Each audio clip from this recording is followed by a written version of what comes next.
Setelah rumah dengan Ari Wibowo, Inge Anugrah mulai angkut barang-barangnya dari apartemen. Hal tersebut terlihat dari unggahan terbaru Inge Anugrah di akun TikTok pribadinya. Dalam video yang diunggah Inge Anugrah, tampak ibu dua anak itu mengangkut barang dengan mobil. Terlihat jika mobil yang dipakai Inge Anugrah disesaki dengan barang-barang pribadinya. "Pindahan nih," tulis Inge Anugrah. Momen pindahan Inge Anugrah itu pun memantik reaksi beragam warganet.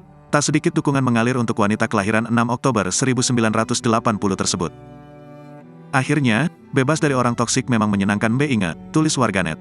"Semangat pindahannya Mbak Inge, semoga jadi awal yang berkah," sahut warganet lain.